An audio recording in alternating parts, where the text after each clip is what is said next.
할렐루야. 오늘 예배 오신 성도님들을 주님의 이름으로 사랑하고 축복합니다. 좌우에 계신 분들과 이렇게 서로 축복하겠습니다. 주님의 이름으로 사랑하고 축복합니다. 잘 오셨습니다. 우리 시간 되시기 바랍니다. 주보에 보시면 이번 학기부터 오늘 설교가 목장 나눔 질문으로 주보에 나갑니다. 그래서 설교를 여러분 들으실 때 오늘 설교에 또 참고가 되시고 또 기록하시면서 은혜의 시간 이렇게 되시면 좋겠습니다. 정재승 교수가 쓴 12발자국이라는 책에 보면 오늘 우리 사회에 대한 묘사를 이렇게 표현하는 글을 보게 되었습니다. 패자 부활전이 없는 사회, 실패에 대한 두려움이라는 그런 제목과 함께 오늘 우리 사회 모습을 패자 부활전이 없는 사회다라고 묘사하고 있습니다. 패자 부활전은 게임에서 지더라도 다시 결승 진출할 수 있도록 기회를 주는 것인데요. 오늘 우리 사회는 한번 게임에서 지면 다시 일어날 기회가 주어지지 않는 사회가 되었다라는 것입니다. 1.3 대 2.8 대 2.8 이게 무슨 숫자일까요? 이 숫자는 한국, 미국, 중국의 창업 실패 횟수를 나타내는 지표인데요. 중국과 미국의 평균 창업 실패 횟수는 3회까지 허용이 되지만 우리나라 청년들에게는 한 번 실패하면 다시 일어나기 어렵다라는 그런 통계입니다. 한 번의 기회밖에 주어지지 않는 이 땅에서 새로운 일을 도전하거나 자신이 하고 싶은 일을 찾는 것은 도박과 같이 매우 모험적인 일이라는 것입니다. 이것은 어린 시절의 교육의 모습에도 그대로 드러나고 있는데요. 우리나라 학생들의 학업 성취 능력은 핀란드가 1위, 또 우리나라가 2위를 차지했다고 합니다. 굉장히 우리나라 학생들이 공부를 잘하죠. 그런데 문제는 한국 학생들은 주간 50시간을 공부하고 핀란드 학생들은 17시간을 공부한다는 것입니다. 엄청난 시간을 우리 학생들이 공부해서 이런 성취력을 드러내긴 하지만 흥미로운 사실은 1시간 동안 공부해서 몇 점이나 점수를 올리는지를 분석한 학습 효율화 지수에서는 핀란드는 여전히 1위였지만 우리나라는 2위에서 24위로 뚝 떨어진다는 것입니다. 학습 효율화 지수가 낮은 건 우리가 아주 비효율적인 공부를 하고 있다는 통계인데요. 자, 왜 이렇게 효율이 낮아도 많은 시간을 공부해야 하는가? 그것은 단 한 번의 실수로 등수가 밀려나는 교육 현실에서 실수하면 죽는다라는 무서운 전제가 깔려있기 때문에 문제풀이를 무한정으로 반복하고 정답을 맞추는 기계처럼 공부할 수밖에 없다라는 거죠. 정말 그렇습니다. 한 문제를 실수하면 그것으로 자신의 진로가 결정되는 것이 오늘 이 땅을 살아가는 학생들의 현실이죠. 자, 어린 자녀들의 마음속에 실수하면 죽는다라는 생각을 한다는 것이 정말 안쓰럽다라는 생각을 하게 됩니다. 이처럼 한번 미끄러지면 다시 도전하기가 힘든 사회에서 모든 사람들이 실패에 대한 두려움을 가지고 결국 새로운 일에는 도전하지 않게 되고 잘하는 일만 하게 되는 악순환이 나타나게 되는 것입니다. 자, 패자 부활전이 없는 사회, 한 번의 실패와 실수로 인해 다시 일어나기 어려운 삭막한 현실 속에서 오늘도 이렇게 예배에 오신 성도님들 우리가 서로 한 번 더 축복하고 격려했으면 좋겠습니다. 주 안에서 힘을 내십시오. 축복하겠습니다. 주 안에서 힘을 내십시오. 네, 주 안에서 힘을 내시기 바랍니다. 자, 오늘 본문에 실패했던 한 사람이 나오고 있습니다. 승승장구했었던 가나안 정복의 과정에서 아이성의 싸움에서 뜻밖의 실패를 경험했던 여호수아. 자, 그런데 하나님은 이 공동체에 다시 기회를 주시고 회복할 수 있는 은혜를 주십니다. 패자부활전이 없는 세상 속에 하나님은 결코 포기하지 않으시고 여호수아에게 다시 일어날 수 있는 은혜를 주고 계시는데요. 실패를 딛고 다시 일어나게 하셔서 결국 아이성의 싸움에서 승리할 수 있게 하신 하나님의 은혜를 보면서 자, 우리에게 주신 교훈이 무엇인지 이 말씀을 생각하기를 원합니다. 자, 첫 번째 함께 나눌 것은 하나님의 말씀으로 도전할 힘을 주십니다 라고 말합니다. 같이 한번 읽어보겠습니다. 시작! 하나님의 말씀으로 도전할 힘을 주십니다. 네, 여호수아는 아이성의 싸움에서 실패했었죠. 이스라엘 전체 지도자로 부상한 여호수아, 요단강 앞에서도 아무런 망설임 없이 그것을 건넜던 사람, 여리고성 앞에서 눈 하나 꿈쩍하지 않았던 남자. 하지만 아간의 기만과 아이성의 패배로 한순간 추락하게 됩니다. 그의 삶에 큰 실패의 때가 찾아오죠. 여호수아는 아마 어깨가 축 처진 채 자기의 장막으로 돌아왔고 이스라엘은 온통 침통에 빠져 어려운 시간을 보내고 있었을 것입니다. 실패를 하게 되면 사람들의 반응은 실패를 계속 묵상하다가 실패의 노예가 되어 헤어나지 못하거나 뭘 해도 안 될 것 같아서 움짝달짝하지 않은 반응으로 나타납니다. 어쩌면 아이성 실패 이후 여호수아의 마음속에 자기 연민과 의심이 걷잡을 수 없이 피어올랐을 것입니다. 일을 하려면 제대로 했어야지. 리더인 내 잘못이야. 온갖 부정적인 목소리가 자신에게 들려올 수 있는 습관이었어요. 그런데 이렇게 낙심되는 이 상황을 어떻게 반전시키며 다시 하나님이 맡기신 그 일을 계속해서 감당할 수 있을까요? 실패를 극복할 수 있는 힘은 어디에서 올 수 있을까요? 자, 오늘 8장 1절은 실패 가운데 있었던 여호수아에게 찾아오셔서 말씀하시는 내용으로 시작됩니다. 우리 8장 1절 같이 한번 읽어보겠습니다. 시작. 여호수아에게 이르시되 두려워하지 말라, 놀라지 말라. 군사를 다 거리고 일어나 아이로 올라가라. 보라, 내가 아이 왕과 그의 백성과 그의 성읍과 그의 땅을 다 내 손에 넘겨 주었으니. 아멘. 실패 속에 의기소침해 있는 여호수아에게 하나님이 찾아오셔서 말씀해 주십니다. 두려워하지 말라, 놀라지 말라. 군사를 다 거느리고 일어나 아이로 올라가라. 아이 왕과 그의 백성과 그의 성읍과 그 땅을 다 너의 손에 내가 주었다. 두려워하지 말고 놀라지 말라라는 이 말씀은 여호수아 1장에서 하나님께서 여호수아에게 주셨던 말씀이죠. 모세가 죽은 후에 백성을 이끌고 가나안에 들어갈 수 있을까? 두려움 가운데 있던 여호수아에게 하나님께서는 여호수아에게 이 말씀을 주시죠. 자, 그런데 오늘 아이성의 싸움에서 실패 가운데 있었던 여호수아에게 다시 찾아오셔서 말씀해 주십니다. 두려워하지 말라, 놀라지 말라. 아이 성을 너의 손에 주었다. 하나님은 몹시 낙심해 있던 상황에 꼭 들어야 할 말씀을 여호수아에게 말씀해 주십니다. 어떤 사람의 말이 아닌 하나님의 말씀으로 여호수아는 다시 아이성 공격을 시작할 수 있었습니다. 하나님의 말씀이 떨어지면 어떤 절망 속에서도 일어날 수 있는 힘과 격려를 받게 될 줄로 믿습니다. 실패를 극복할 수 있는 힘은 우리의 의지가 아니라 하나님께로부터 옵니다. 도저히 할 수 없을 것 같은 암담한 현실 속에서도 하나님의 말씀으로 인해 다시 도전할 수 있는 힘이 쏟게 되는 것이죠. 낙심할 수 있는 형편의 여호수아에게 가장 필요했던 것은 하나님의 말씀이었어요. 자, 성경의 수많은 사람들이 사실 여호수아와 같은 실패의 시간들을 지나가죠. 자, 그런데 그들에게 있어서 공통적으로 나타나는 것은 무엇이었을까요? 실패 속에 찾아와서 말씀해 주시는 하나님을 만났다는 겁니다. 제가 지난주에 요나에 대한 책을 읽게 되었는데 요나의 모습을 이렇게 설명한 것을 보게 되었습니다. 여러분 요나를 너무나 잘 아시죠? 요나의 인생은 계속해서 내려가는 인생이었다. 옆바로 내려가고 내려간 후 배를 타면서 더 내려가고 배에서도 배의 밑층에까지 내려간다. 그리고 그것보다 더 깊은 물속이 뱃속에 들어가 바다의 시면 속 더 아래까지 내려간다. 어쩌면 이렇게 내려가는 삶을 살 수 있을까?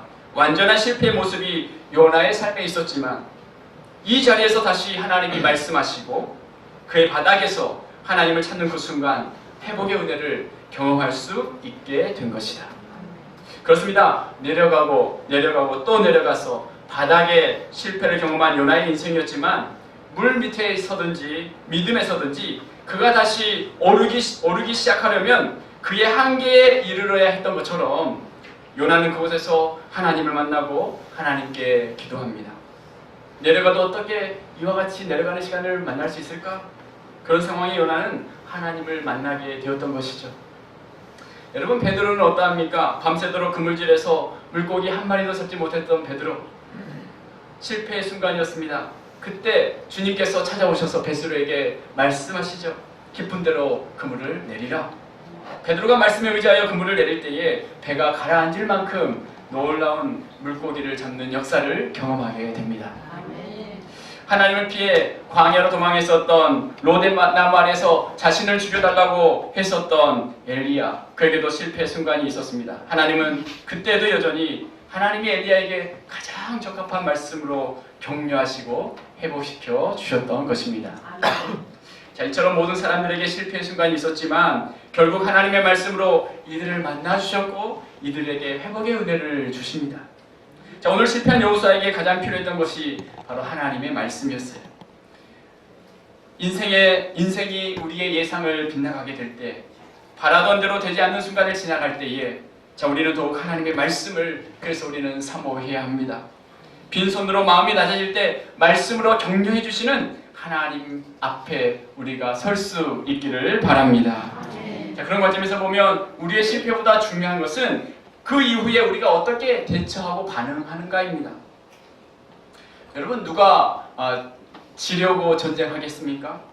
어떤 사람이 망하려고 사업을 하겠습니까? 누가 자녀 교육에 실패하고 싶겠습니까? 최선을 다해도 안 되는 경우를 우리가 만나게 되지만 그때 어떻게 반응할 것인가? 그때 우리는 세상 사람과는 달리 하나님을 의지하고 다시 하나님의 말씀을 드려야 한다는 것이죠. 시편 37편 23절과 24절 말씀 같이 읽어보겠습니다. 시작. 여호와께서 사람의 걸음을 정하시고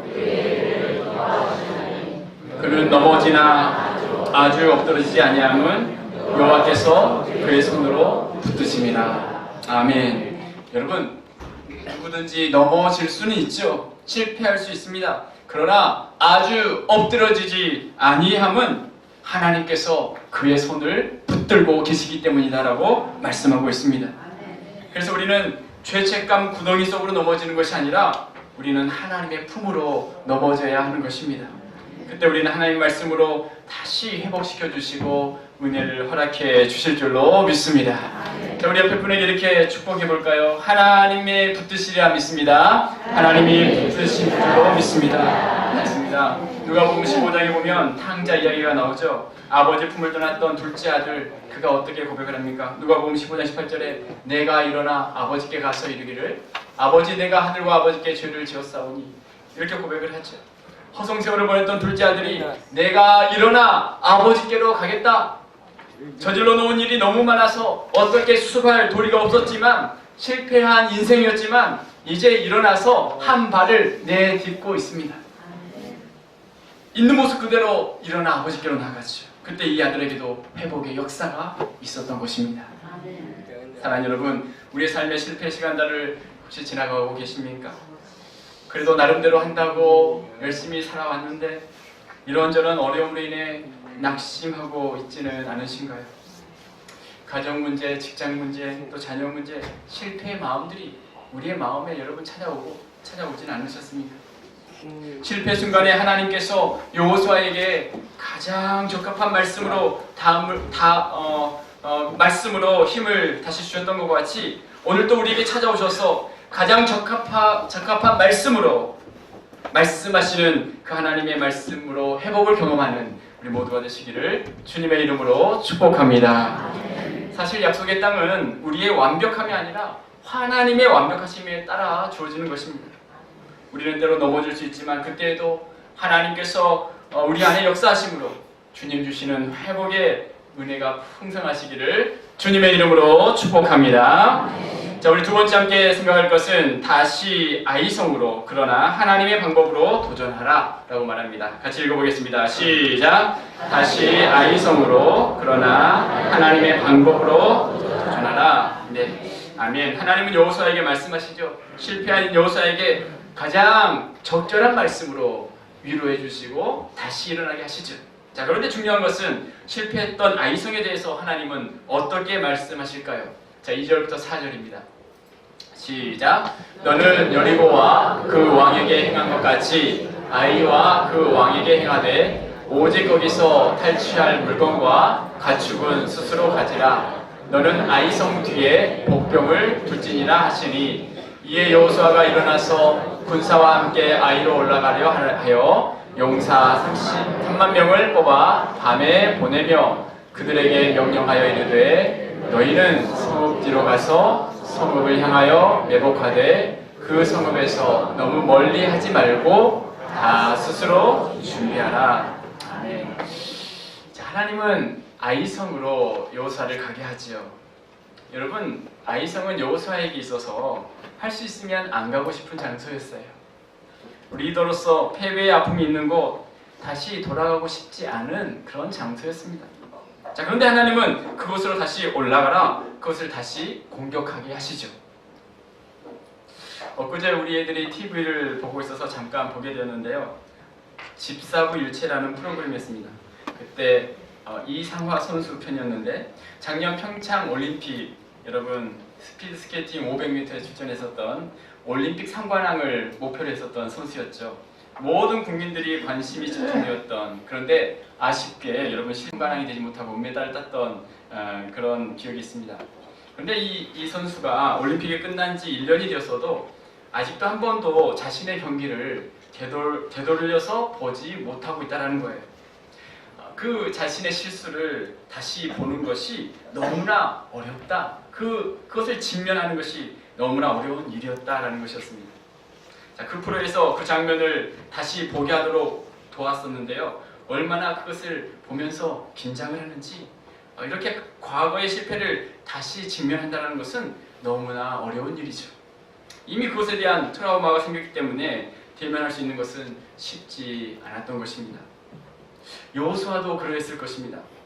자신의 삶의 실패를 안겨준 아이성, 다시 도전하기가 쉽지 않았을 것입니다. 자, 그런데 하나님은 여호수아에게 다시 그곳으로 가게 하시죠. 자, 그런데 이제는 여호수아의 방법이 아닌 하나님의 방법을 제시해 주십니다. 어떻게 하라고 하십니까? 이전과 다른 방법으로 하나님은 아이성을 공격하게 하시죠. 저 사진을 보면 여러분, 아이성 뒤에 이제 복병을 두고 본대가 유인해서 공격을 하게 하십니다.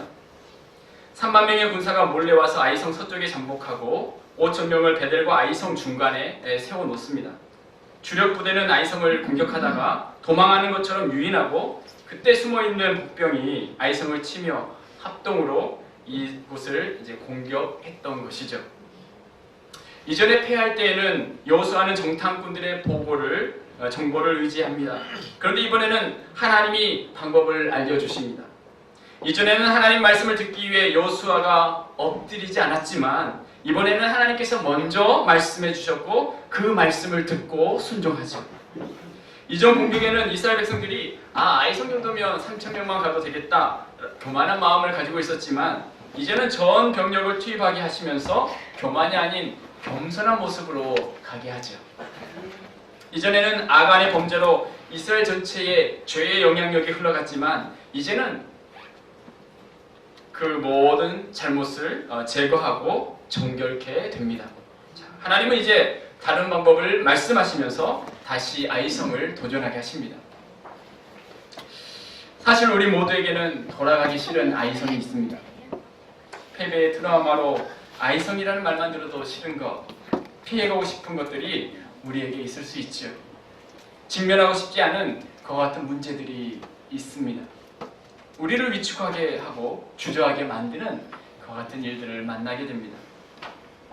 저에게도 그런 아이성이 있습니다. 저도 제 자신을 볼 때마다 부족한 많은 부분들 앞에서 아이성의 실패를 느끼기도 합니다. 좀 더 내가 그런 부분에 있어서 보완을 해야 하는데 또 주위에서 이분 저분이 사랑의 마음으로 고면해 주시는 말씀도 듣습니다. 열린 마음으로 제 자신을 돌아보며 감사함으로 듣지만, 그런데 문제는 많은 사람들이 본능적으로 자신의 아이성을 직면하기 싫어한다는 거죠. 아담과 하와가 하나님이 금하신 선악과를 따먹고 문제가 발생하자 하나님의 낯을 피해 나무 아래 숨죠. 이들이 했었던 반응은 회피였어요.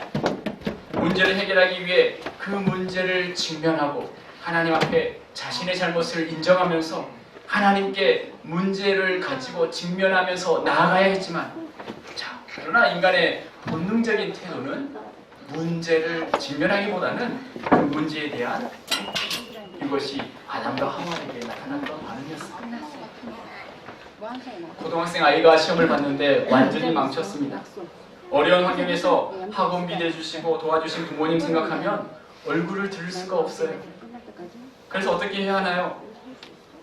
그래도 솔직하게 그 문제를 직면하고 다음에는 더 열심히 하겠습니다 고백하는 것이 필요합니다. 부모님께 말하면 해결이 되는데 부모의 반응이 너무나 두려워 감추고 회피하고 싶어 하는데 그러면 문제가 해결되지 않는 것이죠. 여러분, 우리에게도 직면해야 할 아이성이 있습니다. 해결해야 할 문제들, 나의 약점들, 잘못된 습관들, 벗어버리지 못한 오랜 관계들, 넘어서지 못하게 하는 여러 장애물들, 포기해버린 오랜 기도의 제목들. 여러분, 말씀을 들어보면 예전에 받은 상처로 더 깊게 교회에 들어오지 못하는 분들이 있다고 합니다. 오래전에 다른 교회에서 관계의 아픔을 경험하시고 우리 교회를 나오시면서도 관계 맺는 것을 어려워하시는 분들도 여전히 계십니다. 자, 그런데 하나님은 여호수아에게 아이성을 피해가게 하지 않으시죠. 자, 가나안 정복을 위해서는 반드시 그것을 다루셔야 했어요. 그것을 직면하게 하신 거죠. 하나님은 우리의 성품, 우리의 관계, 우리의 모든 것을 결국 다루는 분이시기 때문입니다. 자, 그것은 여호수아에게 아이성을 다루고 그것을 넘어서야 완전한 가나안 정복을 할 수 있는 것처럼, 자, 그리고 담대한 지도자로 세우신 것처럼 하나님이 우리를 향한 더 큰 기대를 가지고 더 놀랍게 사용하시며 더 큰 축복을 주시기 위함이죠. 하나님은 우리를 그리스도의 장성한 분량이 충만한 데까지 이르도록 우리가 성장하기를 원하고 계십니다. 현재 아이성의 실패를 인정하고 직면하고 다시 하나님의 방법으로 나아갈 수 있도록 하는 열린 태도와 모습이 우리에게 필요한 것이죠. 스탠포드 대학의 캐럴 드웩 교수는 실패에 대한 이야기를 하면서 마인드셋, 그러니까 마음가짐이 중요하다라는 말을 합니다. 그러면서 어떻게 마인드셋을 할 것인가 두 가지 개념을 이야기를 합니다. 성장 마인드셋을 가진 사람은 성장하는 과정을 중요하게 생각하기 때문에 실패의 과정을 두려워하지 않지만, 고정 마인드셋을 가진 사람은 결과를 중시하고 다른 사람의 평가에 민감해서 잘하는 일만 하려고 한다는 거예요. 실패를 통해 조금씩 나아지는 기쁨을 아는 사람은 성장하지만 실패가 두려워 시도조차 안 하는 사람은 성장 자체가 어렵기 때문에 어렸을 때부터 많은 분야에 도전해보고 실패하더라도 꾸준하게 성장하는 경험을 하면 성인이 되어서도 실패를 두려워하지 않게 된다라고 말하고 있습니다. 자, 그렇습니다. 여러분, 우리에게 넘어서야 할 아이성이 무엇이 있습니까? 우리의 가정과 우리의 교회가 인정하고 받아들여야 할 아이성은 무엇이 있습니까? 주님, 내 현실이 이렇습니다. 주님, 우리 가정이 이렇습니다. 하나님께 인정하고 그렇게 고백하면서 이제는 하나님 앞에 하나님의 방법으로 이제는 그 문제를 직면하고 도전해 나아갈 때에 하나님께서는 그 모든 문제까지도 극복할 수 있게 하시면서 승리를 준비하시고 이제 가나안의 놀라운 은혜와 축복을 우리에게 허락해 주실 줄로 믿습니다. 자, 우리 옆에 분에게 이렇게 한번 축복하겠습니다. 네, 믿음으로 직면하고 승리할 수 있길 바랍니다. 믿음으로 직면하고 승리할 수 있기를 바랍니다. 아멘. 세 번째, 실패를 딛고 승리케 하십니다. 같이 한번 읽어보겠습니다. 시작. 실패를 딛고 승리케 하십니다. 네, 하나님은 여호수아에게 이제 아이성 다시 공격하라, 다시 직면해서 나아가라 말씀을 하시면서 새로운 공격의 방법을 말씀하시고, 여호수아는 복병을 뽑아서 아이성을 공격하죠. 성읍 뒤에 복병을 준비시켜 놓고 본부대는 적들 앞에서 거짓으로 패하는 척하면서 도망하죠. 그리고 아이 사람들이 이스라엘을 추격할 때에 하나님께서 여호수아에게 이렇게 말씀하시죠. 자, 17절과 18절 말씀 같이 읽어보겠습니다. 시작. 아이와 베델에 이스라엘을 따라가지 아니한 자가 하나도 없으며 여호와께서 여호수아에게 이르시되 단창을 들어 아이를 가리키라. 내가 이 성읍을 내 손에 넘겨 주리라. 여호수아가 그의 손에 잡은 단창을 들어 그 성읍을 가리키니. 아멘. 하나님께서 여호수아에게 단창을 들어 성을 가리키라. 지금까지 이제 이렇게 도망가는 것처럼 그렇게 보였지만 이제 단창을 가리키면서 이제 아이성 공격의 승리의 시간이 되게 할 것이다 라고 말씀하고 있어요. 이스라엘은 퇴각하고 있었어요. 밀리는 것처럼 보였습니다. 그러나 그것은 하나님의 전략이었어요. 아이성 사람들이 한번 이긴 것으로 이제 오만하여서 이스라엘 백성들을 추격하게 되었죠. 그런데 이 모든 것이 하나님의 계획 아래 있었습니다. 이제 하나님은 이들의 상황을 반전시켜 주시고 여호수아가 손을 들 때에 미리 매복해 있었던 복병이 일어나서 성읍으로 달려가고 도망하던 사람들도 이제 돌아서서 이제 앞뒤에서 아이성을 공격하게 되죠. 자, 19절과 20절입니다. 자, 같이 읽어보겠습니다. 시작. 그의 손을 드는 순간에 복병이 그들의 자리에서 급히 일어나 성읍으로 달려 들어가서 점령하고 그 성읍에 불을 놓았더라. 아이 사람이 뒤를 돌아본즉 그 성읍의 용기가 하늘에 닿은 것이 보이니 이 길로도 저 길로도 도망할 수 없이 되었고 광야로 도망하던 이스라엘 백성은 그 추격하던 자에게로 돌아섰더라. 아멘. 자, 그런데 여호수아가 이렇게 손을 드는 모습이 전쟁 끝나는 때까지 계속되고 있습니다. 자, 이렇게 묘사하죠. 26절 말씀입니다. 같이 읽겠습니다. 시작. 아이 주민들을 진멸하여 바치기까지 여호수아가 단창을 잡아 든 손을 거두지 아니하였고, 자, 전쟁이 끝날 때까지 그 두 손을 거두지 않았어요. 승리하기까지 여호와의 손이 내려오지 않았던 것입니다. 여러분, 이 모습을 보면서 어떤 장면이 생각이 나십니까? 출애굽기 17장에 보면 아말렉과의 싸움에서 모세가 두 손을 들었을 때 아말렉을 이겼고 손이 내려오면 졌던 그 장면이죠. 모세의 팔이 피곤함에 모세가 손을 들면 이스라엘이 이기고 손을 내리면 아말렉이 이기더니 모세의 팔이 피곤함에 그들이 돌을 가져다가 모세 아래에 놓아 그가 그 위에 앉게 하고 아론과 훌이 한 사람은 이쪽에서 한 사람은 저쪽에서 모세 손을 붙들어 올렸더니 그 손이 해가 지도록 내려오지 아니한지라. 여러분, 당시 여호수아가 아말렉과 싸우고 있었잖아요. 그때 모세가 손을 올리면 이스라엘이 아말렉을 이겼어요. 그것을 경험했던 여호수아가 지금 어쩌면 과거에 하나님께서 여호와 니시 승리 하나님이 그때 함께 하셨던 것처럼, 자, 지금도 여호수아가 그와 같은 믿음을 가지고 마지막까지 단창에 손을 들고 이렇게 올리고 있었던 거죠. 결국 하나님을 의지하고 하나님의 방법대로 행할 때 승리를 경험하게 된 것입니다. 아말렉과의 싸움에서 여호와 니시 승리 하나님을 경험했던 것처럼 아이성과의 싸움에서도 하나님이 함께 하심으로 승리를 경험할 수 있게 된 것입니다. 여러분, 이들에게 두 번째 승리는 너무나 귀한 승리였어요. 실패가 없었다면 자신들의 힘으로 승리했다고 생각했겠지만 이 실패를 통해 자신의 힘이 아닌 하나님의 도우심으로 승리할 수 있음을 깨닫게 된 것입니다. 그렇습니다. 실패 자리에서도 다시 하나님을 의지할 때 우리 앞에 다시 직면하기 어려운 아이성에서도 승리케 되는 역사로 하나님께서 함께해 주실 줄로 믿습니다. 여러분, 로버트 슐러 목사님의 실패의 의미라는 시가 있어요. 실패의 의미. 네, 제가 처음 읽는 부분을 읽을 테니까 여러분 밑에 걸 한번 읽어주세요. 실패는 내가 열등하다는 의미가 아니다. 실패는 포기해야 한다는 의미가 아니다. 실패는 주님이 나를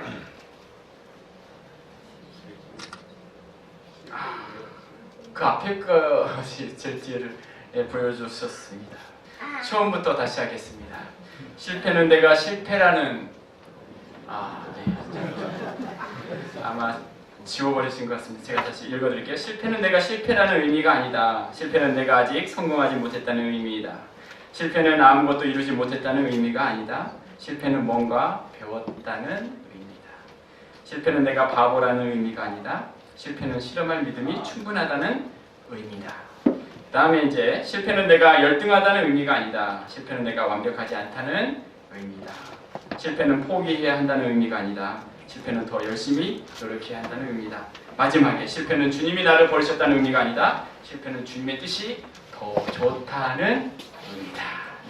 실패는 주님이 나를 버리신 의미가 아니라 실패는 주님의 뜻이 더 좋다라는 의미라는 거죠.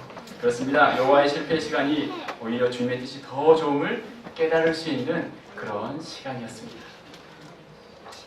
세계적인 베스트셀러 해리포터 아시죠? 그 작가 J.K. 롤링은 2008년 하버드대 졸업 축사에서 자신의 인생에서 어마어마한 규모로 실패한 시점을 설명합니다.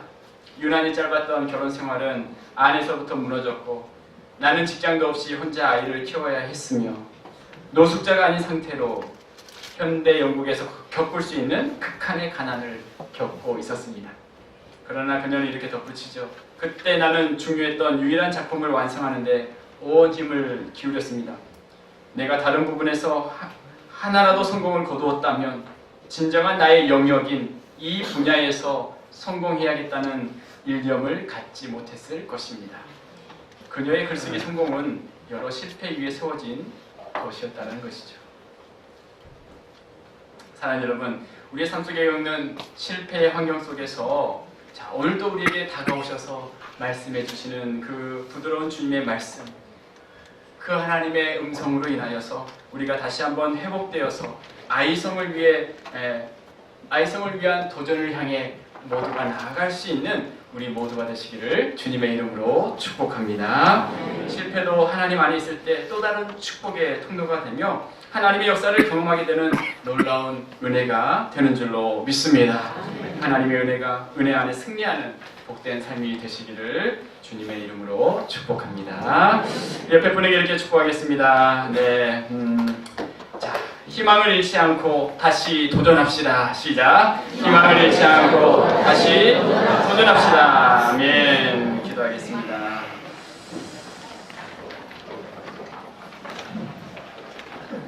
아이성의 실패에도 부드럽게 찾아오셔서 말씀으로 새 힘을 주시는 하나님 아버지, 오늘도 우리의 삶에 찾아오셔서 역사하실 그 주님을 바라봅니다.